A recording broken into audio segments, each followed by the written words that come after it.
देख रहे हैं श्री न्यूज, दमदार खबर।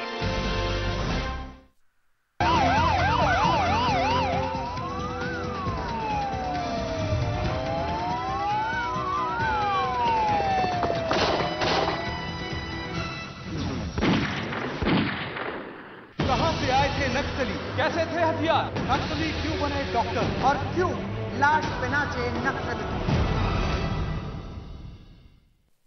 छत्तीसगढ़ के सुकमा में हुए नक्सली हमले के लिए बहुत पहले से तैयारी कर ली गई थी। आधुनिक हथियारों और गोला बारूद से लैस नक्सलियों की टीम यहां करीब हफ्ते भर पहले से डेरा डाले हुई थी। घटना वाले दिन कांग्रेस की रैली जैसे ही खत्म हुई और काफिला जैसे ही जंगल से गुजरा, नक्सलियों ने बारूदी सुरंग में धमाका करके काफिले की रफ्तार रोक दी। इसके बाद नक्सलियों ने 2 घंटे तक खून की होली खेली। नक्सलियों का यह हमला दरिंदगी और क्रूरता की एक ऐसी दास्तान है, ऐसी दास्तान जिसे सुनकर आपके भी रोंगटे खड़े हो जाएंगे। आइए हम आपको दिखाते हैं इस नक्सली हमले के 9 सच।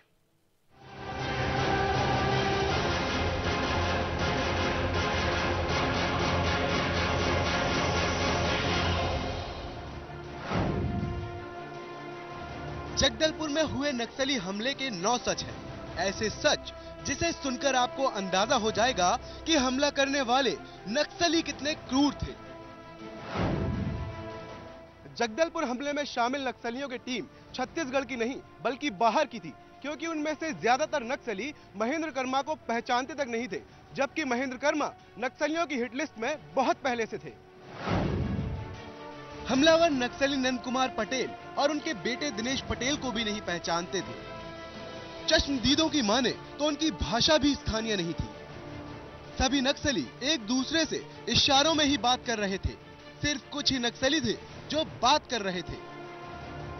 इन नक्सलियों ने काफिलों में शामिल लोगों से महेंद्र कर्मा के बारे में पूछताछ की।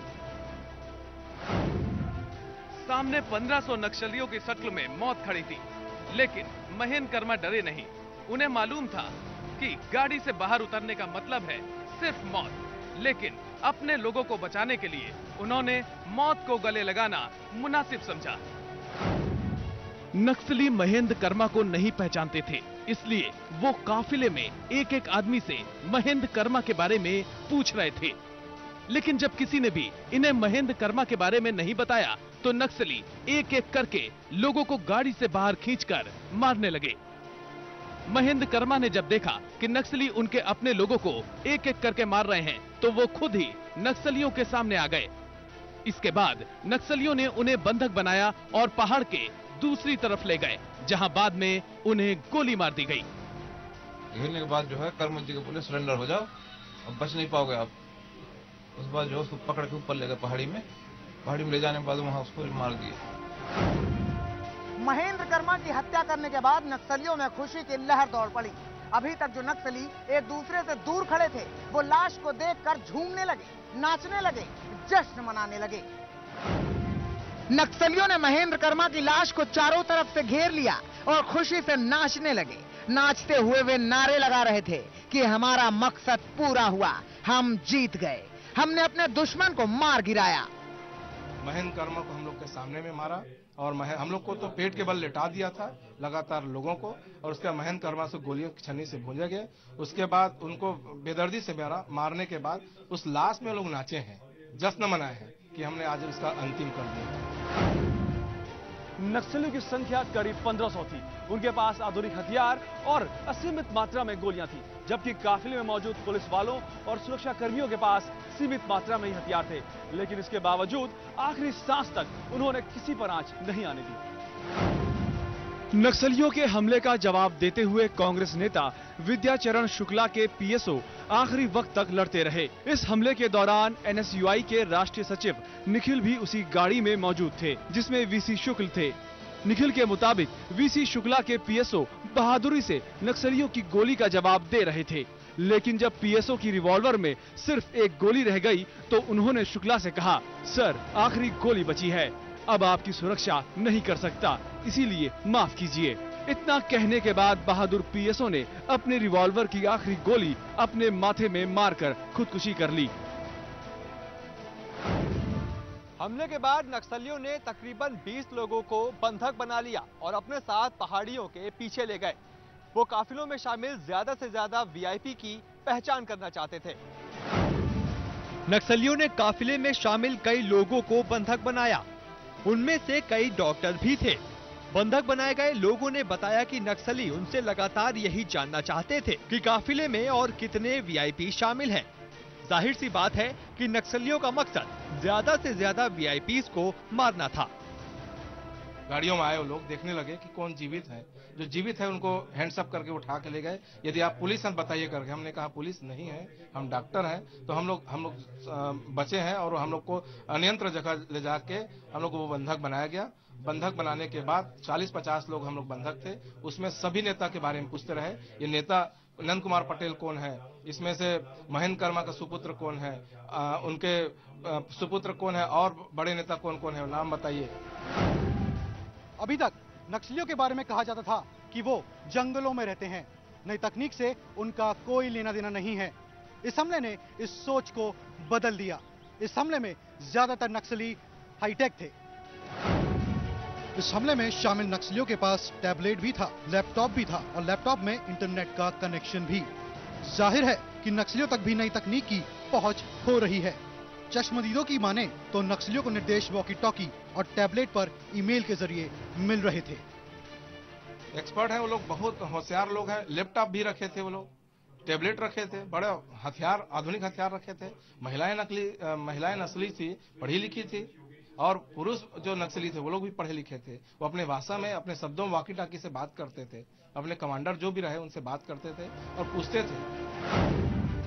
नक्सलियों ने जिन लोगों को बंधक बनाया था उनमें से कई लोग गंभीर रूप से घायल हो गए थे। लिहाजा नक्सलियों के बीच कई लोग डॉक्टर भी थे और उन्होंने उन लोगों का इलाज भी किया, उनको पेन किलर इंजेक्शन भी लगाया।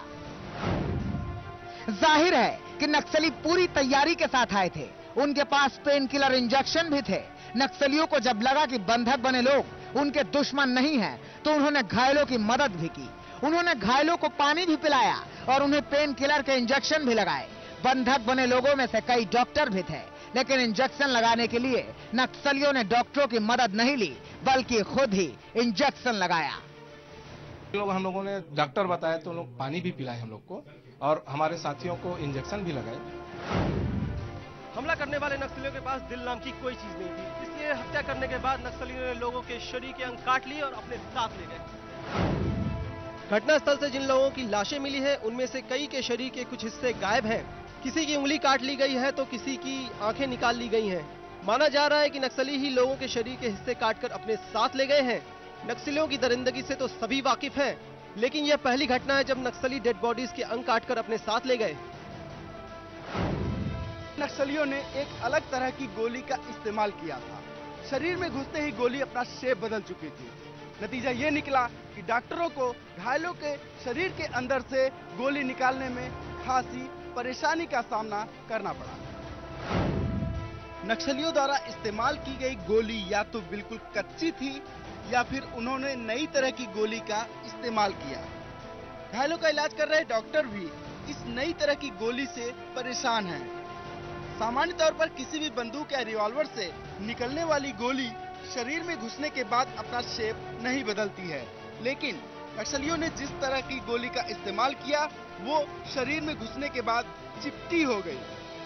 सामान्य गोली के साथ ऐसा तभी होता है कि जब गोली बिल्कुल कच्ची हो, लेकिन नक्सलियों के पास कच्ची गोली रहने का कोई मतलब नहीं है, क्योंकि इस हमले की प्लानिंग कई दिन पहले ही हो चुकी थी। हमले में इस्तेमाल होने वाले हथियार और गोलियां भी पहले से ही इकट्ठा कर ली गई थी।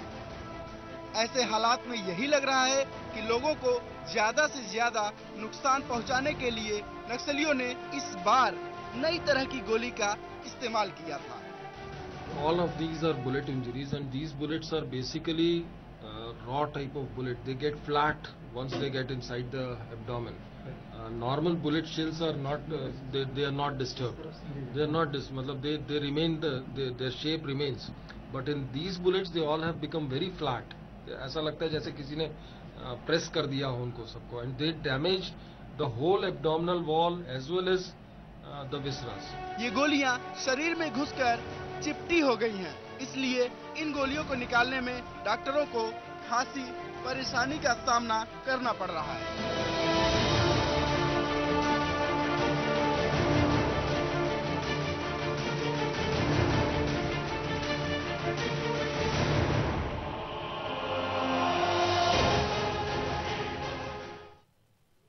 यहाँ रुकेंगे एक छोटे से ब्रेक के लिए, फौरन हाजिर होते हैं। कहां से आए थे नक्सली, कैसे थे हथियार, नक्सली क्यों बने डॉक्टर और क्यों लाश पे नाचे नक्सली।